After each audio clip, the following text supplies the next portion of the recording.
Our scripture today gives us that little appetizer, that teaser, that taste, that reminder of the grand story that has helped shape our lives and built the church. There's a few verses from Luke chapter 2. I'll read the words in yellow and ask you to read those in white. When the angels had left them and gone into heaven, the shepherds said to one another, "Let's go to Bethlehem and see this thing that has happened, which the Lord has told us about." So they hurried off and found Mary and Joseph and the baby, who was lying in the manger. And they spread the word concerning what had been told them about this child. And all who heard it were amazed at what the shepherds said to them.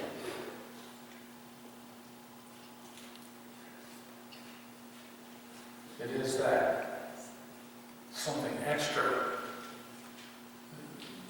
that often doesn't end up on our Christmas list. We heard the story. The angels were singing. The baby was born. Animals were lowing.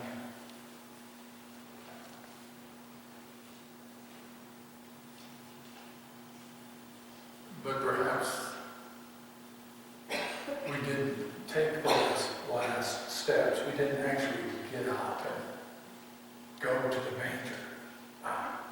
Been there, done that. Perhaps we didn't see with our own eyes just one more time. And perhaps we weren't inspired to go as the shepherds did and tell everybody what we have been told. That somehow this simple moment, this child born in the middle of nowhere, somehow this has changed everything.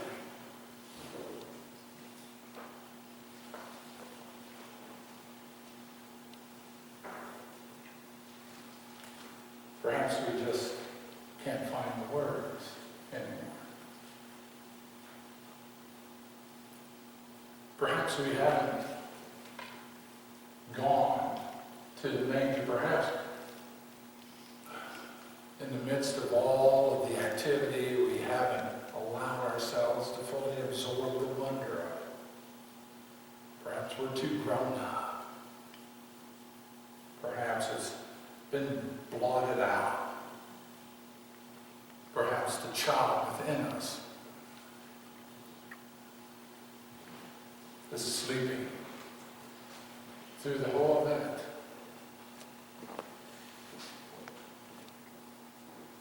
That's why perhaps Christmas is that time to stop worrying about being grown up and at least find a few moments to simply be overwhelmed and overjoyed, to be inspired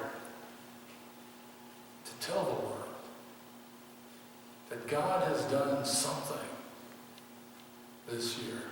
God has done something in our lives. God has done something to us, in us. It didn't just change us long ago. It hasn't just shaped us to help us be who we are now, but it's still there. That we haven't arrived, that we aren't all fully matured, but there's still life in us, and we're still growing, and we're still gaining a deeper understanding, and we're still learning how to put it all into words and into action.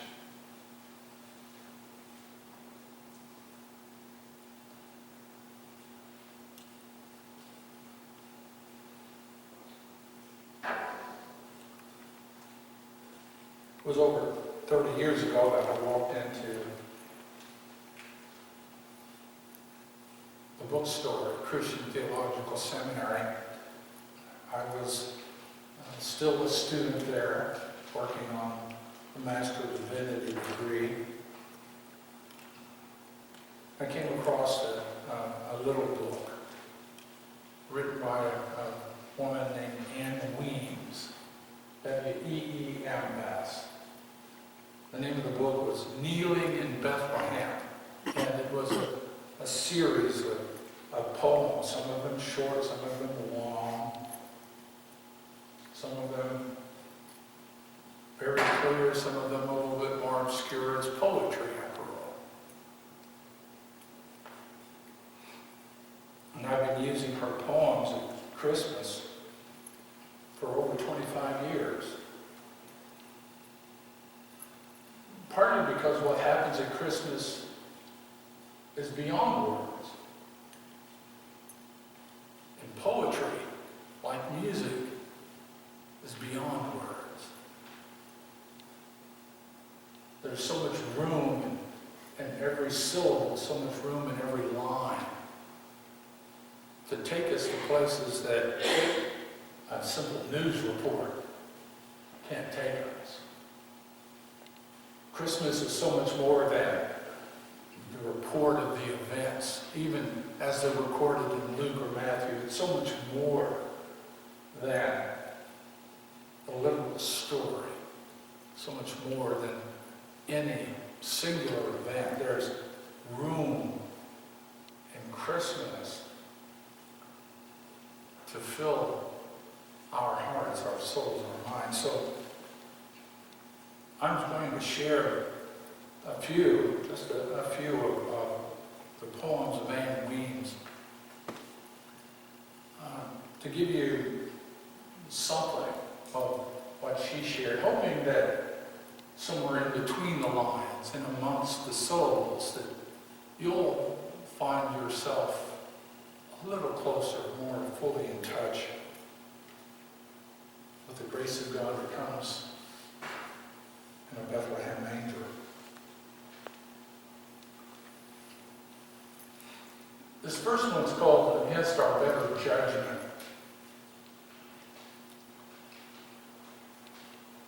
And she writes, "We told her she couldn't go. She was too young to stay up that way. She told us that baby Jesus would be there, and he was younger than she. We told him he couldn't go. He was too old to brave the cold night air. He told us he'd rather greet heaven from the Christmas Eve service than be found slumped by the TV.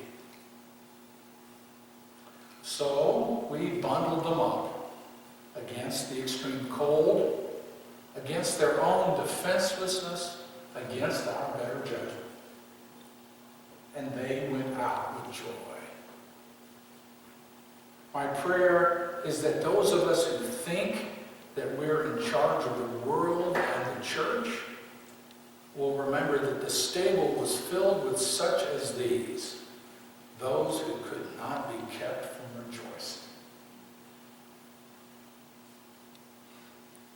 The poem was always so much more pleasant to recite. I always liked that. My prayer is that those of us who think that we're in charge of the world and the church, it was so much easier when I thought I was talking about somebody else, until I came to realize that I'm one of those people who think I'm in charge of the church. I'm one of those people that wants to organize and control and make sure everything happens the way it's supposed to.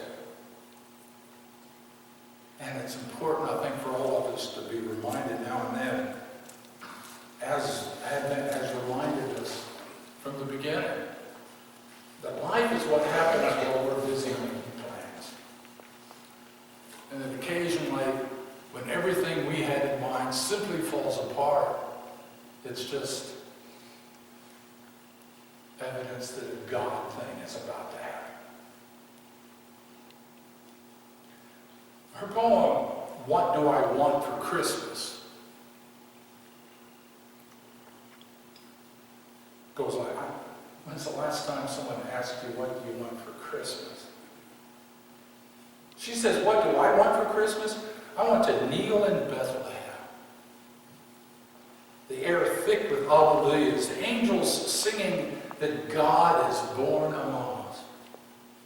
In the light of the star, I want to see them come, the wise ones and the humble. I want to see them come bearing whatever they treasure, to lay at the feet of him who gives his life. What do I want for Christmas? To see in that stable the whole world kneeling in thanks for a promise kept, new life. For in his nativity we find ours.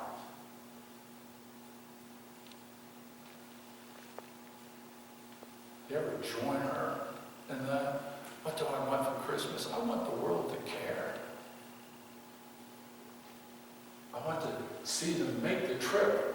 I want to see them bow down before the greatness of God. I want somehow what God is doing to be more important than what Amazon is selling.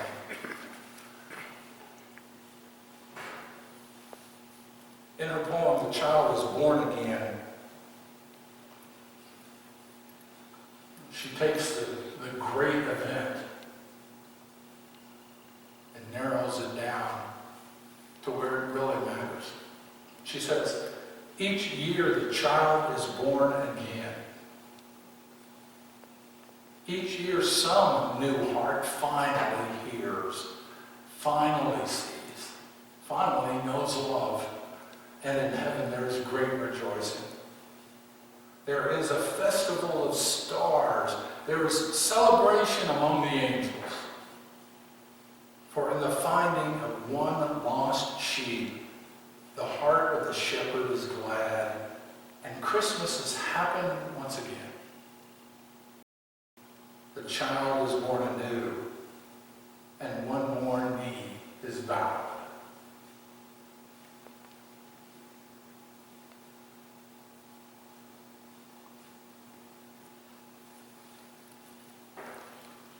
Perhaps there's still someone in your heart and your mind that you're hoping, that you're praying will finally hear and finally see and finally know love. You've done all you can.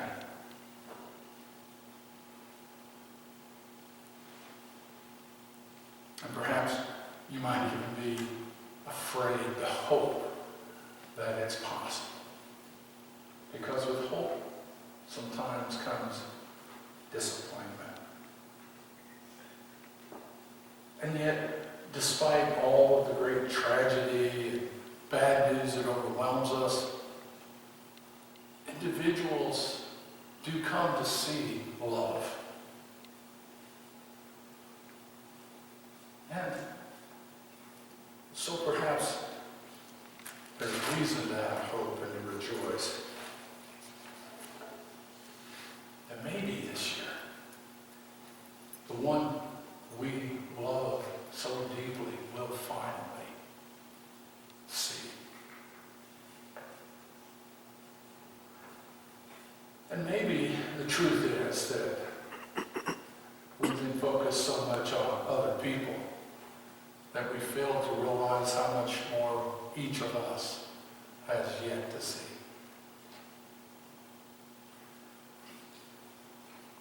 Her poem, Sitting on the Hillsides, I think, in its own way, really describes what used to be called the mainline church.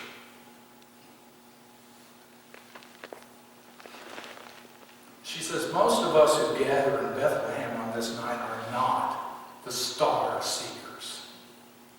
We've not traveled our dreams month after month and year after year, poring over predictions and promises.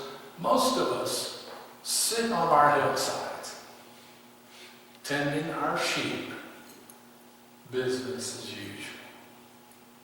Oh, we've heard rumors of stars, but we really don't give ourselves to seeking.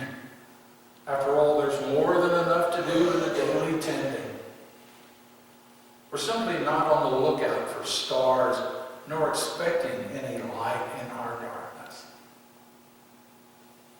I suppose the important thing is, in the light of the glory of the Lord, is to recognize the voice of an angel and to get up, and in spite of our sheep, to go even unto Bethlehem to see this thing that has happened. Sometimes we're just too grown up, aren't we? Too many responsibilities, too many things to do, not enough time, not enough room to simply marvel at what God is doing. Sometimes we need to get up off our hillside.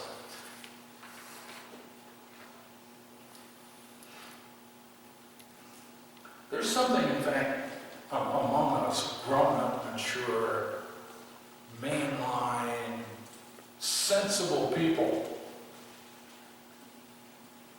Something that calms down the passion, right? Ooh, these passionate Christian people kind of weird us out. Her poem, "Oh Lord, You Were Born," I think invites us to tap into it anyway. She says, "Each year about this time, I try to be sophisticated and pretend I understand the bored expressions relating to the Christmas spirit. I nod when they say, 'Put the Christ back in Christmas.' I say, 'Yes, yes,' when they shout, 'Commercial,' and hectic, hectic, hectic.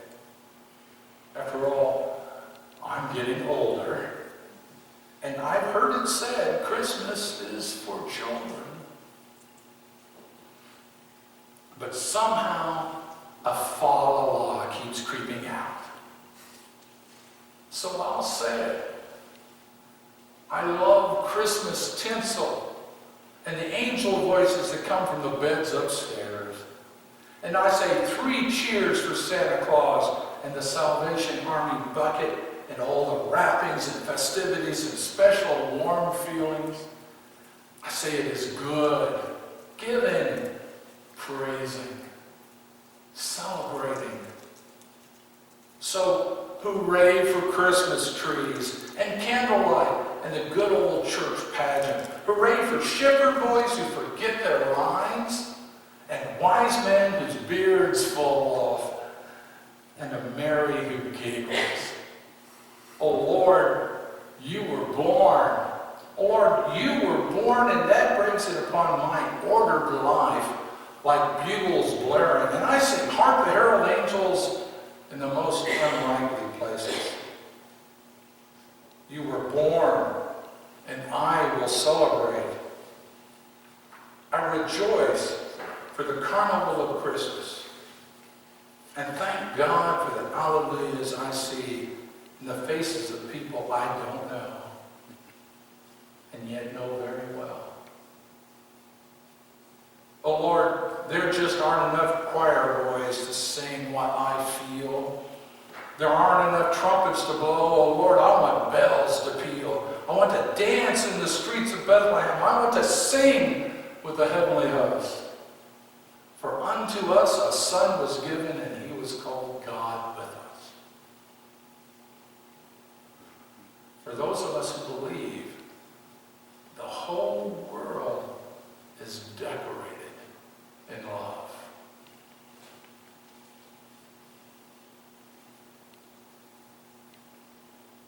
You have to wonder from time to time whether the church,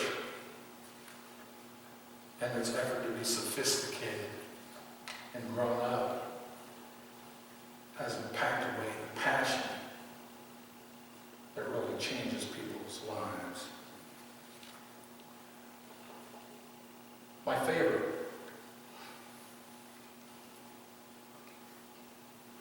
There's a poem she calls Star Giving, and I'm not sure I can tell you why it's my favorite, other than I think it expresses part of who I really am and what I really hope. She says, what I'd really like to give you for Christmas is a star. Brilliance in a package.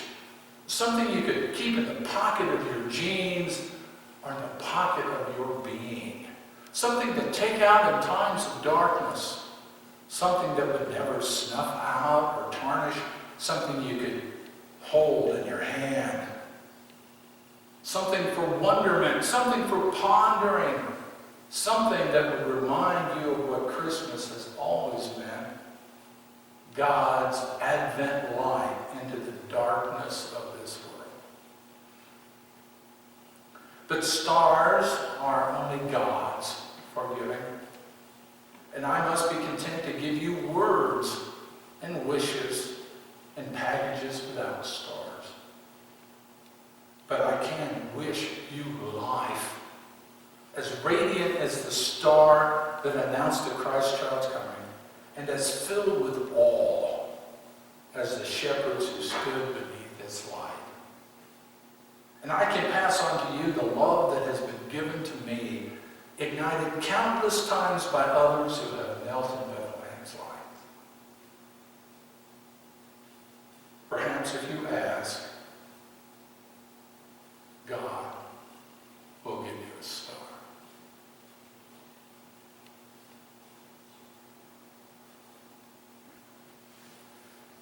The poem I close with from Ms. Weems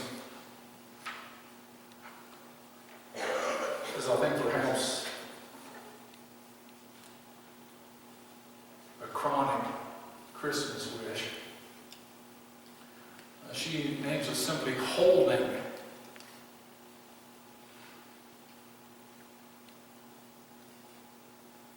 The day is here, and we made it to Bethlehem. The time has come for kneeling, and we've seen the child. They're singing in the stable, and we want desperately to hold on to it. Hold on to the star and the angels and the spirit of love. How do we hold on to the Christmas spirit? Why can't every day be Christmas? The world matters. Be realistic. And sometimes we church people matter too. On our way back from Bethlehem, sometimes we forget what we've been warned about in a dream to return another way. Once we've seen the child, we're left holding hearts where angels dance and stars sing. Once we've been to Bethlehem, every day is Christmas. And Christmas is upon us once more, filled with gifts beyond understanding, an expression of love and grace beyond fully grasping, and with all the grace and gratefulness and wonders that God pours out upon us in this Christmas, it is still going to be very much exactly what you make it out to be. We can walk into it like grown-ups who are mature and sophisticated, who maintain our passions and control our senses. Or we can be overwhelmed by the angels and the star and the Christ child. We can be surrounded by the evidence of love that even at our age, we haven't yet begun to grasp. May God help you find even more than you seek as we make our way to Bethlehem. Let us pray. And so we come to the manger, O God, and see the child for ourselves, our own eyes, our own hearts. duty, but because the wonder of it all simply drives us to our knees in celebration and joy. It weakens us in the midst of your great power to realize how deeply you love us all. Help us, O God, to open our hearts and minds to make room for this Bethlehem child, for this evidence of your love, and for this life-changing moment. In Jesus' name.